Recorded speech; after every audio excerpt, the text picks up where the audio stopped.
This is the fictional Mindbender, and I'm going to start out this video with a question that I think fans and non-fans alike have probably asked about this franchise. That being, why are the Jedi so fucking dumb?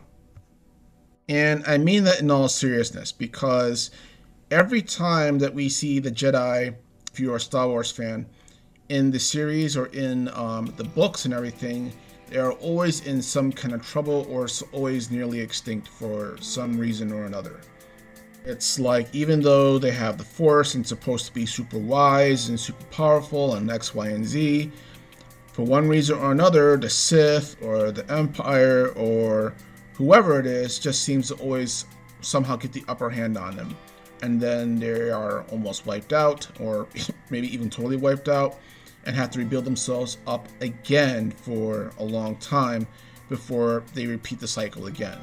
And my question is, does that even make any sense? What is the point to all this? What's the point to having Jedi or any group of heroes in this universe if their point is just to basically exist to only then be wiped out on a cyclical basis?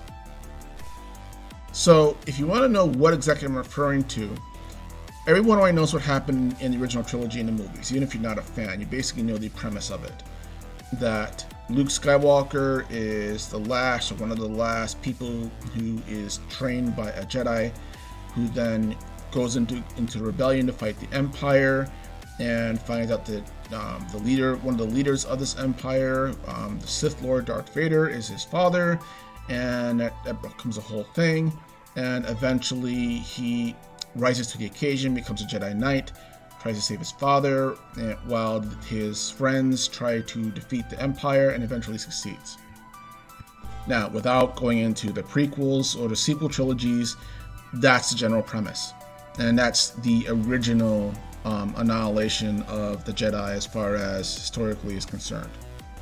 Now, at that time, it actually made some sense that basically Obi-Wan Kenobi in episode 4 says that they were betrayed by Darth Vader, which is true.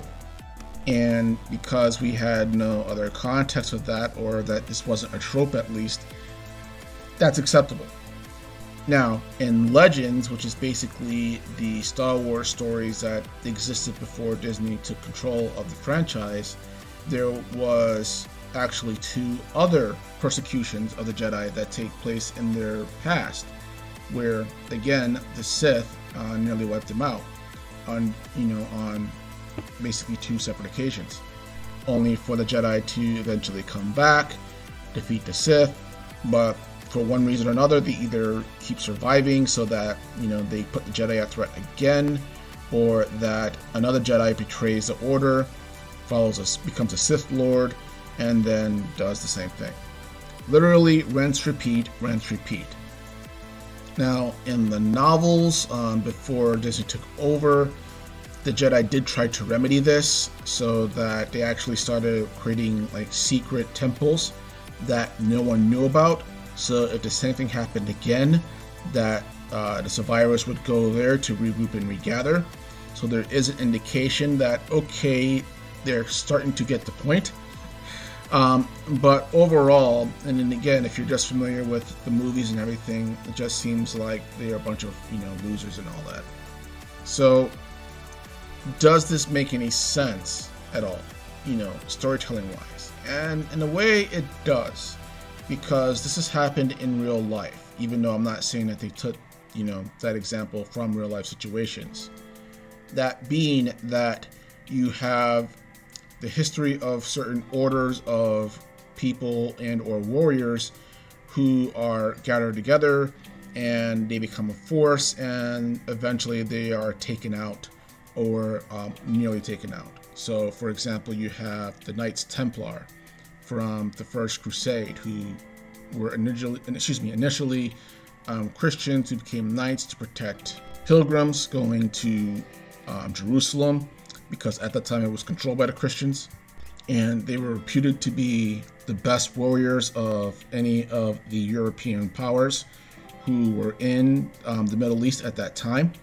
Because they used that to eventually become bankers, they also become very rich, and this results in their persecution and annihilation in 1307 by the Catholic Church, though that was under dubious circumstances.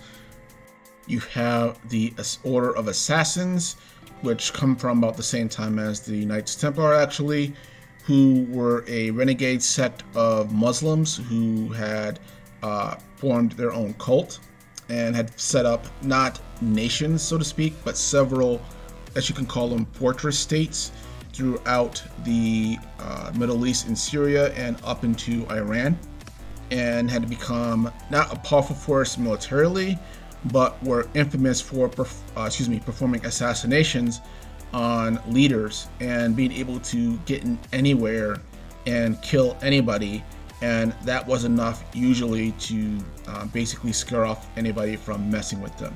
And this is in fact what the game franchise Assassin's Creed is actually based off of. Eventually they too are wiped out, though they fall to the Mongols, who basically just kind of bully their way into forcing them to submit or to die in the year 1273. And lastly, you have the Shaolin monks, who are well known for their style of kung fu and martial arts. And their temples have fallen repeatedly, actually, throughout their history with China. They are still around, so it's not a case of annihilation like with the other two orders. But at the same time, there were periods of persecution where many of them died because essentially they made the government or whoever is trying to get them to work with them, that they made them unhappy, I guess, so to speak. So all that to say that basically there is a precedent for an order of fighting monks or peoples who then get targeted and attacked, only to either then come back or who are just completely wiped out entirely. So all that to say, is this a trope that is worth keeping going in Star Wars? And honestly, I would say no. Just because that, philosophically speaking, it doesn't make much sense to keep making the same mistakes over and over again and not learn from them, especially from a group of people who are supposed to be well educated. And whether it's in Legends and or canon, the Jedi are supposed to be well educated people. So for me, I feel like the trope of the Jedi always, getting wiped out and having to be rebuilt over and over again is played out. It's been done too many times, and everyone's always kind of aware of it, and it just kind of makes the whole concept of the Force look a joke. And honestly, it makes the Sith, or whoever it is that is using the dark side or military power at that time, to seem much better. And it's just kind of lazy at this point. So instead, what they could do is they could, take from these historical examples, like Shaolin, for example, where, they do survive and they do come to thrive later and are smart enough to, develop ways of survival, such as building different temples in different places, so, all gather in one place to get, wiped out, so to speak. So that's my take on the philosophical validity of the Jedi just being always played for chumps, because these are supposed to be heroes, right? They're supposed to be not just good guys, but good guys who have this immense power literally at their fingertips, and who are always, not necessarily always supposed to win or are infallible, but at the same time that, they're supposed to be wise. So there should be some sort of process of wisdom and learning that should be taking place there. And just to have them, continually getting their ass kicked on a consistent basis and a cyclical basis as well is at this point just lazy. But if you happen to disagree with that, please let me know in the comments below, and y'all have a good day.